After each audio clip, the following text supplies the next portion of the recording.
Hello guys! Good evening sa inyo. Ito ulit si Jean. Welcome sa aking vlog. So ngayon guys, medyo kakaiba lang yung gagawin natin kasi may bibisitahin lang tayong lugar dito sa North Caloocan. And na-discover ko itong lugar na to nung nakaraan lang. And nagulat ako kasi meron na palang branch dito sa North Caloocan, ang HMR. Okay guys, so kung familiar kayo sa HMR, alam niyo na yan na isang surplus store. At ito siya guys. So nahanap ko ito. And yung address niya, ang full address niya is sa Eya Plaza sa Camarin Road, Caloocan. So, tapat lang siya mismo ng sa Barte Town Center at sa likod lang siya ng Pure Gold. So, madali mo siyang makita kung dito ka sa bandang Almar. No? Katabi lang siya ng Sus Coffee. And kung nakapunta na kayo sa mga HMR, kasama ko nga pala yung pamilya ko rito. So, pasensya na kayo. Medyo malikot yung ating video. Medyo kasi discreet din ako magano dito, kumuha dito kasi hindi ko alam kung pwede mag-vlog.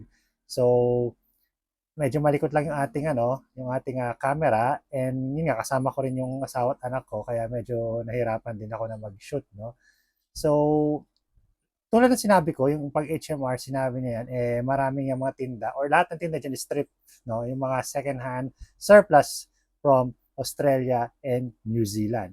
And sikat yung HMR din sa mga mahilig sa tools kasi nagbebenta rin sila ng mga surplus tools. Particularly ang Ozito at Ryobi brands. Pero ito nakakagulat guys kasi pagpasok ko sa HMR na to, merong ibang mga tool brands na nandito. Mamaya pakita ko sa inyo. Pero ito, titingnan namin ni Gear, ito yung anak ko. Ayan, yung mga bisikleta, mga e-bikes. Pero ito guys, dito ako nagulat to. Meron silang mga DCA, guys. So, DCA tools. And these are, I think yung mga old stock ng DCA to kasi they're still using yung lumang DCA na logo. Pinag-usapan natin na nakaraan sa isang vlog ko, yung confusing situation ng DCA. Kasi sabi ko nga sa inyo, pe-phase out na raw nila yung DCA ng mga luma na to tapos papalitan ng mga bago. Pero yung nagdi-dealer ng DCA na to is sinasabi, legit pa rin ito guys. Pero ito nga, itong mga to is sobrang mura na yung mga ito, tingnan niyo yung router na to. Dati 5,000 yung halaga nito, nasa mga 2,300 na lang yung halaga niya. Yung mga nail guns na yan, mga less than 1K na lang yung price niya. Tapos meron ako nakitang jigsaw. Brand new lahat yan guys na tools brand new na DCA tools. Meron ako nakitang jigsaw around 1.5 lang. Mamaya balikan natin yan. Pero ito, titinan ko rin itong mga iba-ibang mga stock ng mga household wares dito. So, saan ba galing guys yung mga stocks na to na HMR? As I said earlier, ang mga stocks na HMR ay galing sa mga stores from Australia, usually Australia and New Zealand, no guys?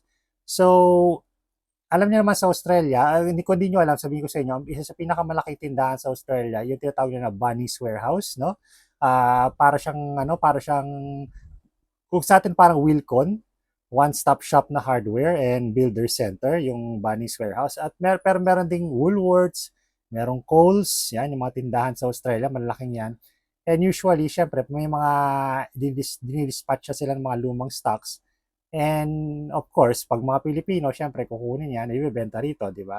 Tapos meron din silang mga trips na ganyan, ito, mga trip to, mga second hand lot to.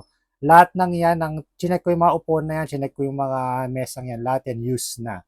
So, as is yan, marami dyan, may mga damage, mga kung ano-ano. So, binibenta na nila dito para madispatcha na rin sila. Alam naman nila na mga Pilipino, papakinabangan pa rin yung mga yan. So, eto, hindi ko tinignan yung mga price nito, hindi naman ako interesado sa mga yan. Lalo na to, eto, pero may mga brand new units din sila rito. May mga seat cover, ano to, ano to, child seat yata to, tapos may mga ilaw, may mga office equipment. Meron pa kasi na front desk kayo, no? So, may mga steel cabinets pa silang binebenta, pati mga dining tables, office tables, sa ganyan. Ito gusto ko sana bar stool para sa man cave, pero medyo mahal pa yung tinda nila na ganyan. So, may mga ilaw din, mga old stock to guys ng Australia. Pero syempre, pag nandito tayo, ano bang hinahanap natin? Mga tools. So, punta tayo sa tool section guys. So, ito, medyo malikot pa rin yung camera ko, no? I think mag-invest na ako sa GoPro para medyo stable ako. At ito na yun, ito na mga tools guys. So, nung nakita ko to nung first time, talagang naano ako ito yan. Of course, ang kanilang mga number one brands, Ozito sa Australia, no? It's an Australian brand ng mga DIY tools. Not the best quality na tools, pero I've used Osito tools in the past, no? Nagsisimula akong mag-karpentero, and they're decent naman. Mapakinabangan mo naman sila talaga, guys. Ito, mga ano, may mga compressor, jet pumps, pero ito yung pinaka natuwa ako. Meron silang mga miter sauce, small, mini miter sauce, no? Ang liliit ng mga miter sauce na to, nakakatuwa. And yung price niya guys is around 3,000 lang to eh. Tapos meron pa ako nakita sa kanya na mura, 1,000 something lang, pero wala nang blade guard. So, meron mga dito na may mga damage or ano na, use na hindi ganun kamahal. Meron din sila mga compressors, ayan, may mga pressure washers, cordless tools, endless cordless tools. May malaking, hindi ko alam kung ano yun, parang space shuttle yata, I don't know. May mga welding machines din guys, ayan, may mga Boswell na welding machines, Ozito welding machines, flux cord, may bandsaw, may drill press, may mga nail guns, ayan, kumpleto sa tools guys. So may mga table saw din guys sa likod na hindi ko na napakita sa inyo, pero may mga table saws din na Ryobi yata yun, tsaka Ozito rin na cordless. No? So yung Ozito na yan, yung cordless, yung red, yan yung bagong edition ng Ozito. Kasi yung dating mga Ozito is gray, no? Pero ngayon ano na sila, red and black na yung mga nila, yung mga may mga Ryobi rin, mga grass cutter, ito mga Crest. Yung sa taas yan, mga Crest yan, mga Crest na mga pressure washers, saka mga Crest generators, no? Good brands din yung mga yan, yung mga Crest na yan. Tapos meron din silang mga iba-ibang brands dito. Ito mga as-is na tools na to. Nandito. Meron ako na-tsempuan na makita na unit lang. Brushless pa to. Drill. Bibili ko sana. Kala ko mura lang pero mahal din. So, it's around 3,000 din yata to. Unit lang. Walang baterya. So, sayang. Kung nasa mga 1,000 lang yan, baka binili ko pa. Anyway, ito yung mga ano nila, mga as-is na tools, no? Mga walang batteries. Ayan. Ayan, mga ano, mga generators. Generators ba ito? Hindi ko alam ano ito. Ano yan, I think mga pumps, no? Ito, mga pressure washers to. Ayan. Ito yung anak ko na masyado na curious din sa mga tools, no? Ayan. So, ang problema dito ay yung mga batteries kasi iba dito is karamihan dito mga walang batteries, mga bare tools talaga. Lalo na itong mga Uzito na to, yung mga red na cordless drills na yan. Mga ano yan, mga as-is na yung mga yan. Wala silang batteries. Meron naman mga ito merong batteries kaso medyo mahal din eh. Nag-check ako ng Usito na merong box dito. It's around ano rin. Mahal din yung batteries. Around 3,000 din yung battery niya. Na ganyan. So, I don't know kung makakatipid ka talaga dito kung dito ka bibili kasi hindi mo rin masabi kasi hindi naman sila brand new. And I don't know kung meron silang warranty or whatever, di ba? Maganda rin siguro dito kung bibili kayo talagang murang-mura tapos kung alam mo i-repair, di ba? Or gawan mo ng paraan, di ba? Pero ito nakita ko, natuwa ko dito. It's a Ozito na hindi ko lang mapakita ng maayos pero it's a Traxo. Ozito Traxo. Ayan oh, Traxo yan.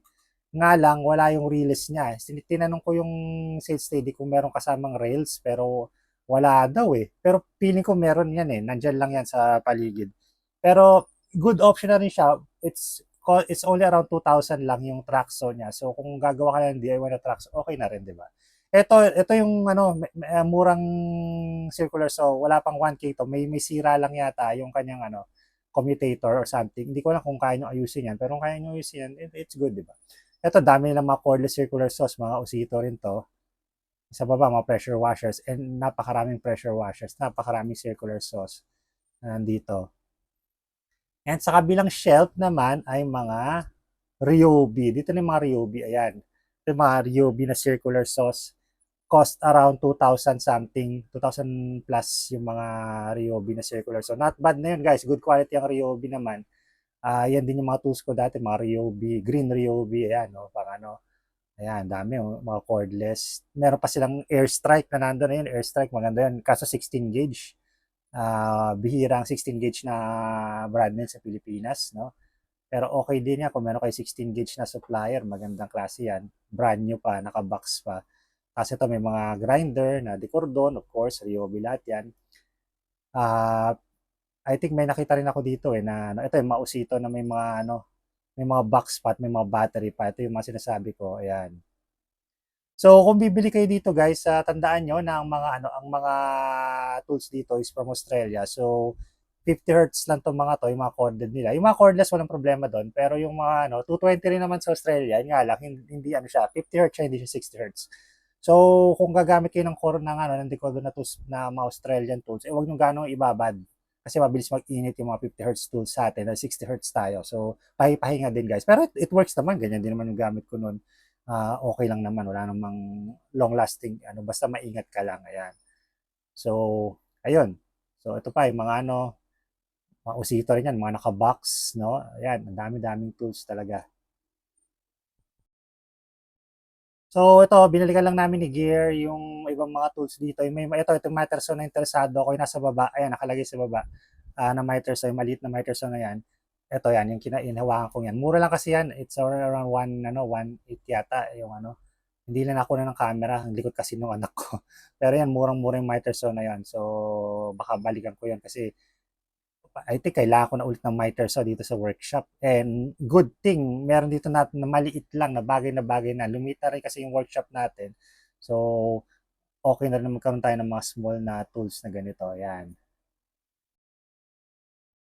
So ito guys, balikan ko lang ulit yung mga DCA na tools kasi sobrang na-intrigue ako sa mga DCA tools. Ano mumurang mga DCA tools dito? Meron sila yung chipping gun na for like lang 5K lang yata yung nakita ko. Tapos meron pa nakita na ito jackhammer to DCA with a steel case, no? Hindi ko na check kung magkano. Pero yun nga, interesado ako doon sa isa nila yung jigsaw. Kasi kailangan ko rin ng corded na jigsaw. Meron ng corded sa jigsaw pero gusto ko rin ng corded na ito yung jackhammer yan. Natuwa si Gedo sa jackhammer. Okay, gusto niya yung jackhammer. So, meron sila mga demolition hammers din yan. Na yan, mura lang talaga yung mga DCA dito. So, kung interesado kayo, and yung DCA isa sa ito, yung drill na to, yan, yung hammer drill na yan, ano lang yan, around 800 lang yan. So, murang-mura. So, and na brand new pa itong mga to guys. So, kung gusto mo talaga ng mga tools na medyo magandang klase, ito na, DCA na oh. Maganda ang quality ng DCA. Although may issue yung kanilang yung pangalan nila at marami silang mga issues okay sa branding and all that stuff. Pero pagdating naman sa tools nila, isa sa mga top quality, good quality tools, low cost tools is DCA talaga, okay? So ito, yun, ibang mga mga stuff naman yan. Tingin na lang kami dyan ng mga kung ano nung gamit dito. So ayun, kung interesado kayo guys, itong HMR na North Caloocan ay soft opening na siya noong February 20. Pero alam ko ang kanyang grand opening is sa March 6 pa. It's on EA Plaza Camarin Road, no? Lot 7 Camarin Road, Caloocan, North Caloocan. So sabi ko sa inyo, tapat lang siya ng Sabarte Town Center at katabi siya ng Sus Coffee. And sa likod lang siya ng Pure Gold McDonald's, no guys. Ito si Gear, nakita niya yung piano, tuwan-tuwa sa piano tong batang to. Gusto niya patakot tutugtog ng piano. So mga grand piano, mga lumang pianos na to. And may nakita ko dito na turntable na ang ganda rin. Gusto ko rin sana yan pero medyo mahal, no? So yun guys, thanks for watching. So I'm gonna see you guys again next time. So enjoy. Salamat sa inyong panonood. At yun nga, check nyo na lang dito kung may time kayo, pumunta kayo dito sa HMR North Caloocan. Check nyo yung mga tools. Gusto nyo bumili ng mga bagong tools na mga na mura, dito na kayo pumunta. So yun guys, I'll see you again next time. Adios!